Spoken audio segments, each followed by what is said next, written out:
Hello! Hi అండి. Welcome to my channel NBC vlogs. అందరూ ఎలా ఉన్నారు? నేనైతే చాలా బాగున్నాను. ఏంటి యాకనుకుంటున్నారా? ఇదైతే గనక కాసాకండి. ఇది చాలా చాలా మంచిది హెల్త్‌కి. చిన్న పిల్లలకి జలుబు చేసినప్పుడు కూడా ఈ ఆకు తీసుకొని కొంచెం రసం పిండేసి నోట్లో పోస్తే జలుబు, కోల్డ్ కానీ, కాఫ్ కానీ తగ్గిపోతాయి ఇట్టే. సో, ఈ ఆకుని బాగా కడిగేసుకొని నేను ఇంకొక గిన్నెలోకేసేసుకొని ఆ నీళ్లు కొన్ని పోసి, ఉప్పు, పసుపు ఏసి బాగా ఉడికించుకున్నాననమాట. ఒక 50% ఉడికిన తర్వాత, ఆ ఆకుని సైడ్‌కి పెట్టుకొనేసి, దాంట్లో కొన్ని చన్నీళ్ళు పోసి, మళ్ళీ బాగా కడుక్కోవాలి. అలా కడగడం వల్ల చేదుండే నీళ్ళన్నీ ఎళ్ళిపోతాయి. దాని తర్వాత మనం ఒక కుక్కర్‌లో ఒక కప్పు బ్యాల్ తీసుకోవాలి. పెసరు మీకిష్టమొచ్చిన బ్యాల్ తీసుకోవచ్చు. పెసరు బ్యాలైనా, కంది బ్యాలైనా ఏదైనా. నేనైతే కంది బ్యాల్ తీసుకున్నాను. అలా కంది బ్యాళ్ళు తీసుకొని, ఆ బ్యాళ్ళు కూడా ఒక 50% ఉడికిన తర్వాత, దాంట్లోకి మనం ఈ కాసాకు ఉడకపెట్టుకున్నాం కదా! ఆ యాకు కూడా వేసి ఉడకపెట్టుకోవాలనమాట. అంతలోగా నేను సైడొచ్చేసి మసాలా ప్రిపేర్ చేసుకుంటున్నాను. మసాలా అంటే పెద్ద మసాలా ఏం లేదండి. జస్ట్ చాలా సింపుల్. మసాలా ఐటెమ్స్ ఏముండవు. దీంట్లో కొంచెం ఆయిల్ వేసి, జీలకర్ర, కరివేపాకు అండ్ ఎండుమిర్చి, తర్వాత ఆనియన్స్, గార్లిక్, తర్వాత టమోటా వేసి ఫ్రై చేసి పెట్టుకోవాలి సైడ్‌కి. దాంట్లోనే మనం మళ్ళీ సైడ్ కొంచెం చింతపండు నానపెట్టుకోవాలి. పులుసు పోయాలి కాబట్టి.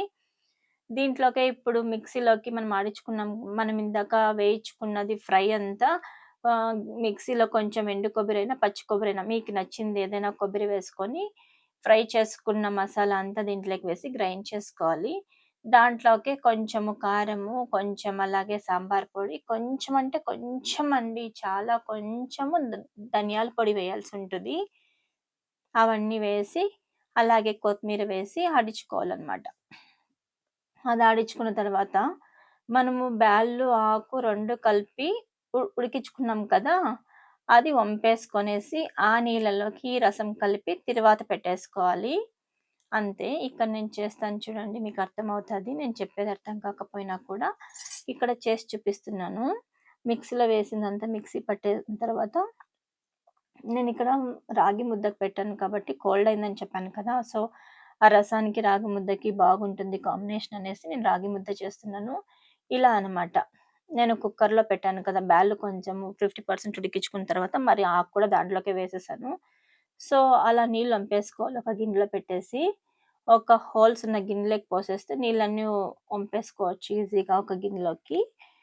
ఆ నీళ్ళలోకి మనం మిక్సీ పట్టిన మసాలా వేసి, బాగా కలిపేసి పోపు పెట్టేసుకోవడమే. అది వచ్చేసి రసం అయిపోతది. ఇంకా మనం ఇప్పుడు ఇది ఆకుంది కదా! ఆ ఆకుని కొంతమంది అలాగే వదిలేసి చల్లగయినంక ఫ్రై చేస్తారు.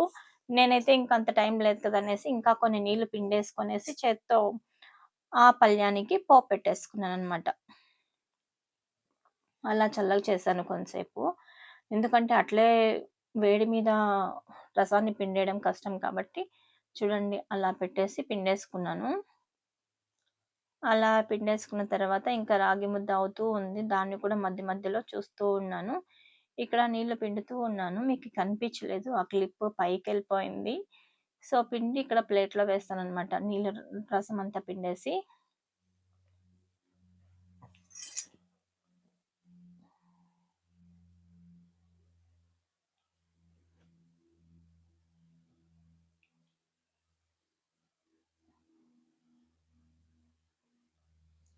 చూడండి ఇక్కడ అన్ ఆకును కూడా నీళ్ళు అట్లా పిండేస్తే కొంచెం బావుంటదనమాట. ఎందుకంటే కాసాకంటే కొంచెం చేదుంటది.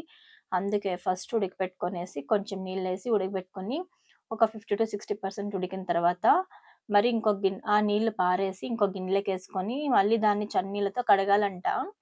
అలాగే కడిగేసా నేను. చేదేం లేదు. రసము చేదు లేదు. పళ్ళెము చేదు లేదు. బాగా తిన్నారు మా పిల్లలు కూడా. ఇష్టంగా తిన్నారు. ఇలాంటివి అప్పుడప్పుడు పెడుతూ ఉంటే వాళ్ళు కూడా హెల్తీగా ఉంటారు పిల్లలు. మనం ఇప్పుడు జంక్ ఫుడ్స్ ఎక్కువ అలవాటు చేస్తాము. హోటల్ ఫుడ్డు ఇవా మనము మన ఇంటి వంటలన్నీ మర్చిపోయి హోటల్‌వి పెడతాం ఎక్కువగా. అంత టిఫిన్స్ దోస అవి ఇవి పెడతాము. వాటికన్నా ఇది చాలా హెల్తీ. దీంట్లో ఐరన్ ఉంటది, కాల్షియం ఉంటది. చాలా యూజ్ అవుతది హెల్త్‌కి.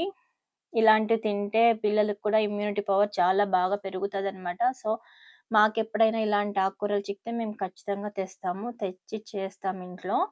అలాగే చూడండి ఆ యాక్ కూడా పోపు పెట్టేసాను. పోపంటే మీకు తెలిసిందే కదా!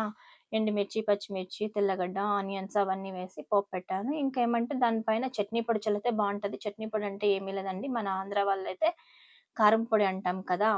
ఆ పొడి అనమాట. అది ఎలా చేస్తారంటే గనక పల్లీల పొడి. పల్లీలు, గార్లిక్కు, ఉప్పు, ఎండుమిర్చి ఏసి ఆడిస్తాం కదా! ఆ పొడి అనమాట. దాని బదులు మీరు కొబ్బరి పొడైనా వేసుకోవచ్చు. లేకపోతే ఏమీ లేకపోయినైనా తినొచ్చు పర్వాలేదు. అంటే పల్లి పొడి చల్లితే కొంచెం పిల్లలు ఇష్టంగా తింటారు. పైగా అది కూడా హెల్త్‌కి మంచిదే కదా! పల్లి పొడి కూడా అనేసి చల్లాననమాట. అలా చల్లి ఇంకా రసం ఉడికేసినంక ముద్ద చేసుకొని తినేయడమే. నేను ఇంకా అంటే ఇది కొంచెం లేట్ ప్రాసెస్ అనమాట. ఎందుకంటే ఫస్ట్ ఆకు నీట్‌గా కడుక్కోవాలి. పురుగులేమి లేకుండా చూసుకొని, దాని తర్వాత మళ్ళీ అది కట్ చేసి ఉడకబెట్టేసుకొనేసి, మళ్ళీ దాన్ని ఇంకొక బౌల్‌లోకి తీసుకొని, అందులో మరి చన్నీళ్ళేసి కడిగి, మరి మనము కూర ప్రాసెస్ స్టార్ట్ చేయాల్సి ఉంటుంది కాబట్టి, కొంచెం పాత్రలు ఎక్కువే పడతాయి. కొంచెం టైము ఎక్కువ తీసుకుంటది. కానీ ఓపికగా చేసుకోవాలి. మన పని మన ఆరోగ్యం కోసం కాబట్టి ఖచ్చితంగా చేసుకోండి. బావుంటది. తినండి. కోల్డ్ కూడా త్వరగా తగ్గిపోతది. హాస్పిటల్‌కి వెళ్ళి ఆ సిరప్స్ అవి ఇవి వాడి హెల్త్ పాడు చేసుకోవడం కన్నా ఇలాంటి నేచురల్ ఫుడ్స్ తీసుకొని మన హెల్త్‌ని మనం కాపాడుకుందాం. సరేనా? ఇలాంటి ఆకుకూరలు అసలు వదులుకోకండి. ముందైతే షాప్స్‌లో దొరికేవి కాదు గానీ, ఇప్పుడు షాప్స్‌లో కూడా దొరుకుతుందండి ఈ కాసాకు. చాలా ఇప్పుడు అందరూ అంటారు గదా! ఆర్గానిక్, ఆర్గానిక్ అనేసి. సో, దీనికి కూడా మంచి రేటే ఉంది. మీకు చిక్కినప్పుడు తెచ్చుకొని వండుకోండి. మాకైతే ఫ్రీగానే చిక్కింది మా ఊర్లో. మేము తెచ్చుకొని తిన్నామనమాట. ఇక్కడ చూడండి నేను కర్ణాటక స్టైలే చేశా రాగి ముద్ద. మా హస్బెండ్‌కి బ్లాక్‌గానే ఉండాలి. వైట్‌గా ఉంటే అన్నం తిన్నట్టే ఉంటది. ఇంకేంటి అంటారు. ఫుల్ రాగి పిండేసి కొన్ని బియ్యమేసి చేయాలి. అలాగే చేశాను. ఇంక పల్యము. కర్ణాటక వాళ్ళు ఇలాగే తింటారు. Thank you for watching. Bye. నాకు కూడా ఇలాగే అలవాటయిపోయింది. నేను కూడా ఇలాగే ముద్ద తింటాను. Bye bye. Thank you.